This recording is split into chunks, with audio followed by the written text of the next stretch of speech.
पहा नवीन एपिसोड्स एकदम add free.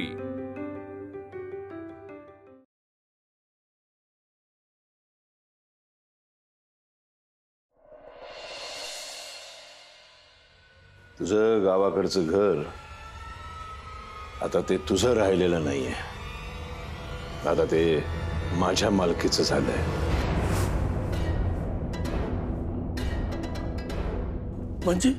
म्हणजे 76,000 रुपयाला तू तुझं घर मला विकलंयस।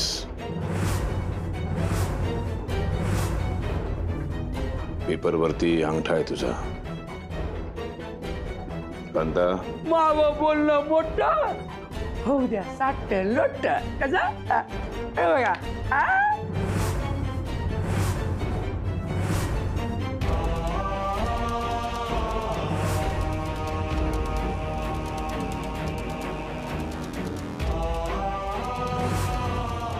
इथं लावलाय अंगठा।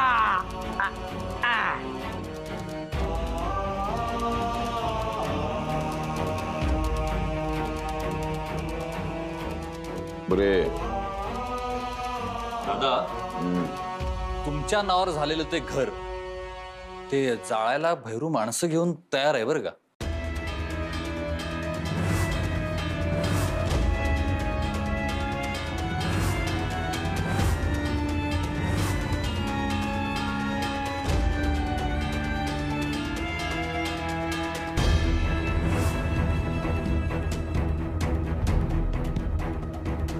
या येळेला आपण नक्की घर जाणार। आपल्या आगीचं टेंब व्हायला नाही जाणार। ह्यात मराम आणि त्याची चिल्ली पिल्ली बेघर झालीच पाहिजे।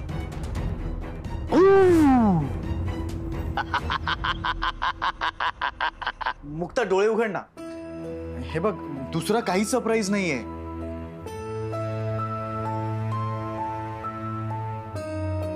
अगं मला खरंच माहित नाही तुला काय आवडतं। ऍक्च्युली तुझ्या आवडीनिवडी अजून तेवढ्या कळल्या नाहीयेत ना मला। मला वाटलं की एवढ्यानंच ए पण मुक्ता सॉरी हा, जर मी तुझ्या अपेक्षांपर्यंत पोहोचू शकलो नसेल तर एक्स्ट्रीमली सॉरी। तुम्ही सगळे मिळून लईच नाटक करताय। मला माहित आहे अजून काहीतरी सरप्राईज आहे। मी तुमचं सरप्राईज बघितलंय।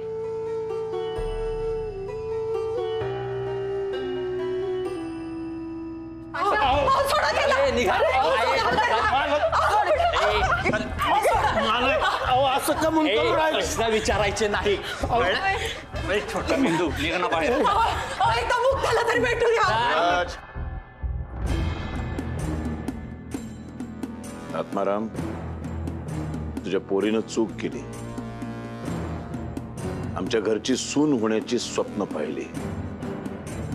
स्वप्नाला तू पाठिंबा द्यायला नको होतास। त्या स्वप्नाला बळ देण्याची चूक केलीस तू।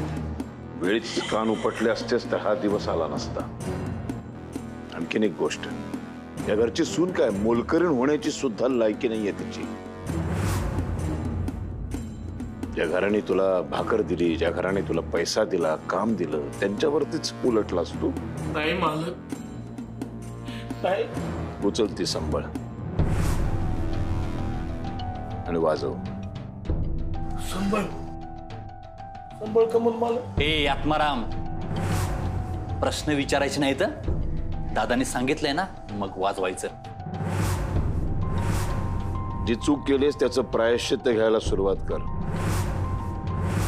प्रायश्चित्ताच्या कार्यक्रमाचा शुभारंभ तुझ्या संबळ वादनाने व्हायला हवा। उचल संबळ। हो, त्याला त्रास होतो।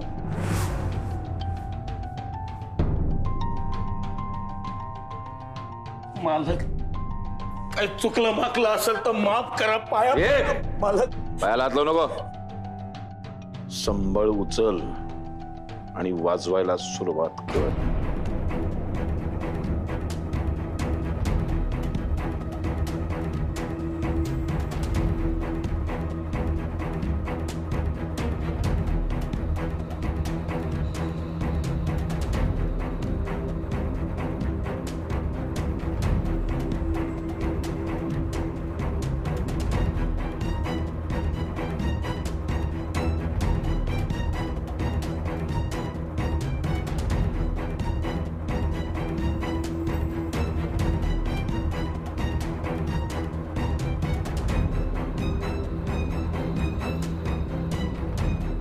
वादन चांगलं दणक्यात व्हायला पाहिजे, नेहमीसारखं.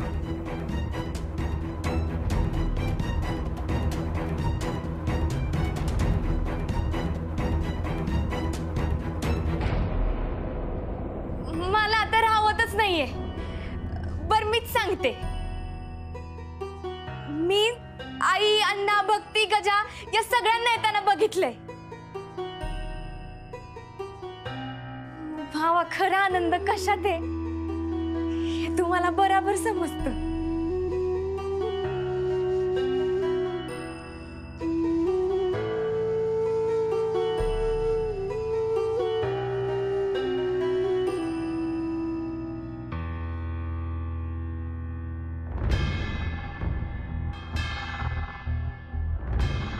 आई राजा,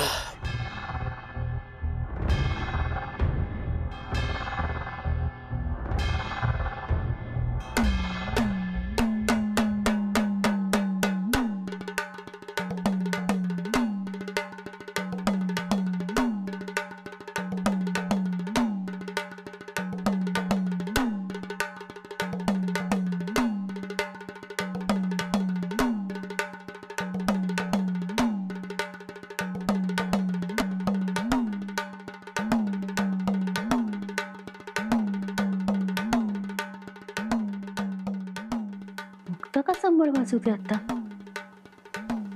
आता पूजेची वेळ नाहीये, घरात पूजा नाहीये. परत काही घडलंय का घरात?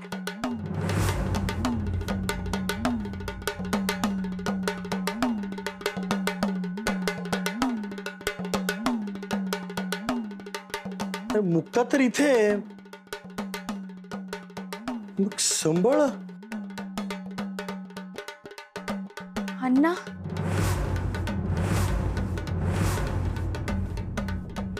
अण्णा, पण ते का वाजवतायत?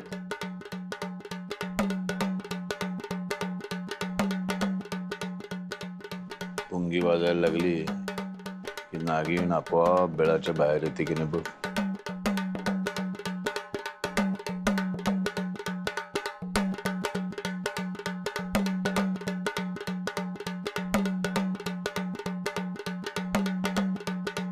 अण्णा,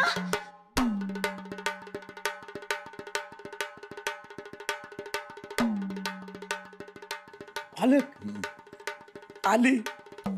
बिळातून नागिन आली. हे काय करीत आहे तुम्ही?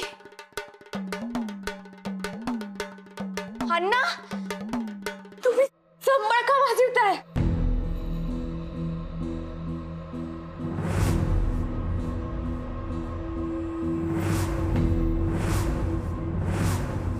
तुला या घराने स्वीकारलेलं नाही. छोटे मालकांनी तुम्ही एकत्र राहत नाही हे तो आम्हाला का नाही सांगितलं? तुझ्या बापानं तुमचं ते घर 76,000 रुपयाला मला विकलं.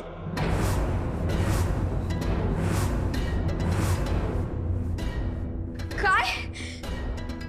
अहो अण्णा, काय बोलत आहे ते? फसवून अंगठा घेतलं ग.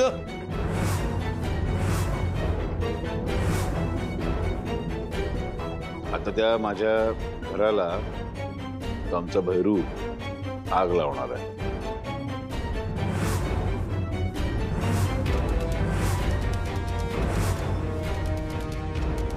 भस्मसात करून टाकणार, जमीन दोस्त. त्या सपाट जमिनीवरती मी एक छानस फार्म हाऊस बांधणार आहे. तिथं तुझ्या बापाला नोकरी देऊ शकतो मी.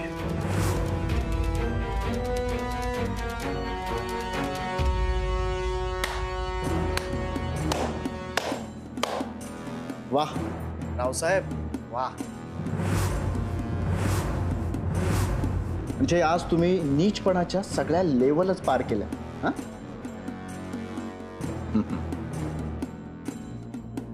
बापाला नीच म्हणण्यापर्यंत पातळी घसरली तुझी.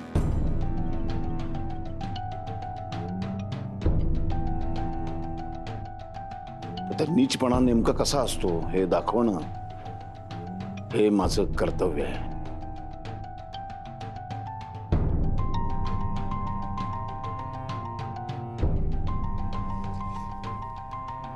तिला घेऊन जा आतमध्ये. जा बाळा आतमध्ये जा. इथे तर जे घडणार आहे ना ते ती सहन नाही करू शकणार. इतका काहीतरी भयंकर इथे आता घडणार आहे. जा जा बाळा जा. पटपट पटपट पटपट. हा. आता काय होईल? हा? आता काय होईल? घराचं काय होईल? घरच्यांचं काय होईल? जो लाजू लाजू झाला तो खाजू खाजूच मेला. इग बाई खाजू इलशी स्पष्ट सांगतोय. भक्तीचं काय होईल? कांता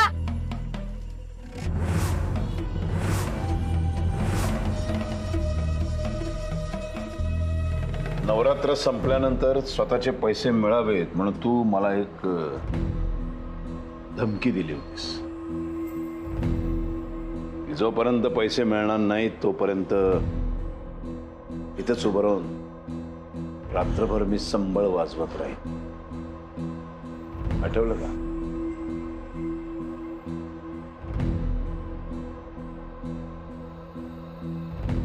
तसंच आता थोडंफार तसंच काहीतरी घडलंय. तुझं घर गेलंय ते जर वाचवायचं असेल तर इथंच उभं राहून तुला रात्रभर संबळ वाजवावा लागेल.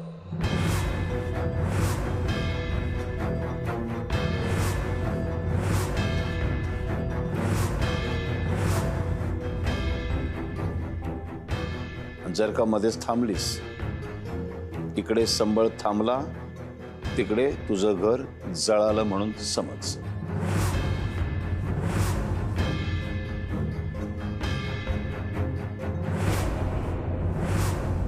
मालक मालक मालक असं करू नका. हात तोडतो मालक.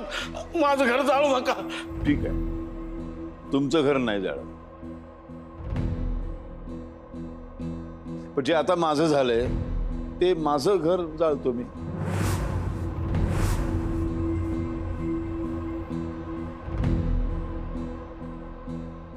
मालक मालक असं करू नका. कोणी तरी थांबवावं यांना. मालकीन बाई तुम्ही तरी काहीतरी बोलाव. तुम्हीच म्हणलं होतं ना मुक्ताच तुम्हाला सून म्हणून पाहिजे. हे कधी झालं? मग आता जगात का उभ्या राहायला काहीतरी बोलाव. काहीतरी बोला.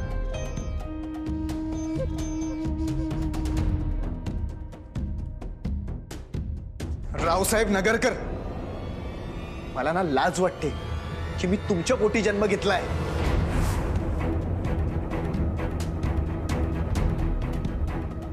या पोरीच्या पदरानं घात केला रे तुझा. आपल्या दोघांमध्ये दरी निर्माण केली. बापाला नावानं हात मारायला लागला असतो. याची शिक्षा काय असते बघतोस तू. तुम्ही ना एवढे विषारी असाल असं वाटलं नव्हतं मला रावसाहेब.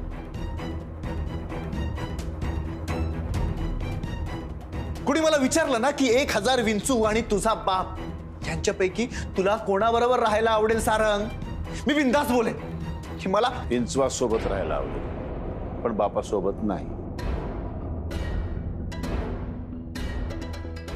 पाहिलंस आत्माराम, तुझ्या पोरीच्या नादाला लागून मुलगा कुठपर्यंत गेला बघ. बापाला विंचू म्हणायला लागला. बापापेक्षा विंचवाची साथ देणं त्याला सोयीचं वाटायला लागलं. हे सगळं तुझ्या पोरीमुळे झालं. हे शिकवलंस तू पोरीला, हे संस्कार केलेस तू पोरीवरती.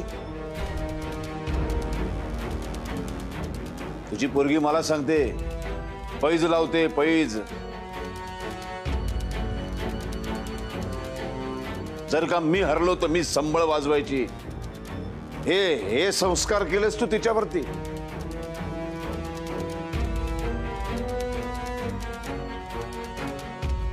मुक्ते, काय ऐकते मी?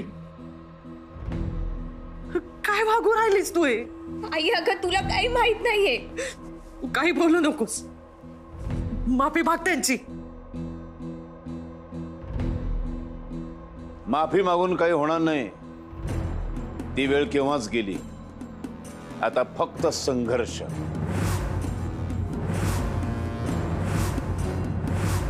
जर तुला तुझं घर वाचवायचं असेल तर रात्रभर संबळ वाजवल्याशिवाय तुझ्याकडे कुठलाही पर्याय नाही. संबळ वाजव रात्रभर, घर वाचव.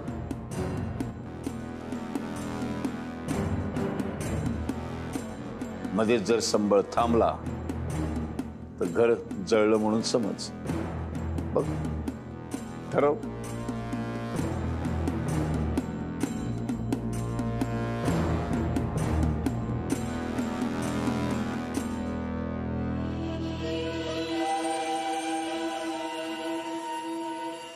याला म्हणतात फासा.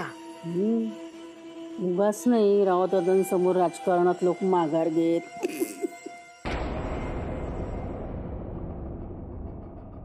मोठे मालक असं करू नका.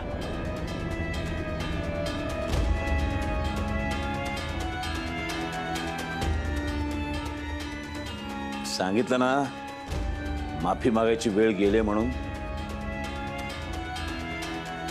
तुझ्या प्रत्येक जखमेची वेदना मला तुझ्या चेहऱ्यावरती पाहायची.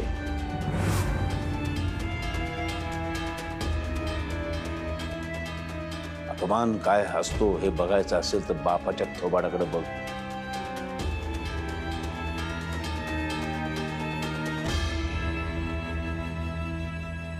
मुक्ता, उठ. मुक्ता, हे करायची काहीच गरज नाही.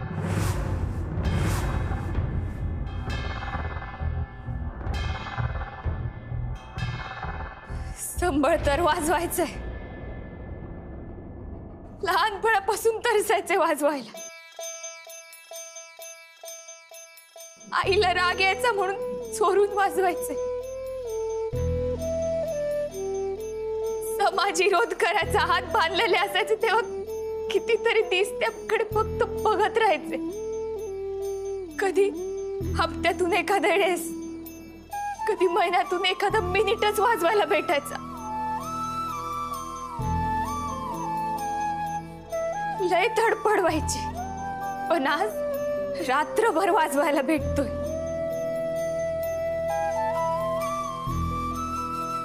ते पण देई आई समोर. देवी आईला हेच पाहिजे. यांचा डाव नाहीये हा. देवी आईची इच्छा आहे.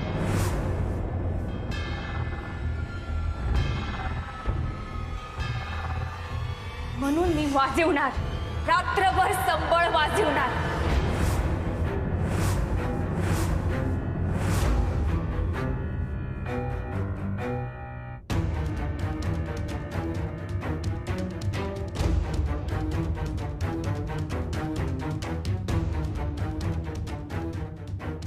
मला माफ करा. मी या घरात राहीन की नाही मला माहित नाही, पण मला माझं घर वाचवावं लागेल. मी माझ्या घरच्यांना रस्त्यावर नाही येऊ देणार. झालं? चला दाजी, आपल्या नोकरांसाठी ज्या खोल्या आहेत तिथं यांना पाठवा. म्हणजे यांची लायकी नसली तरी तिथंच राहायला द्या यांना. आणि हो, जेवायला घाला. जरा गोडाधोडाचं बघा. काय बळी जाण्यापूर्वी खायला घालावं म्हणतात.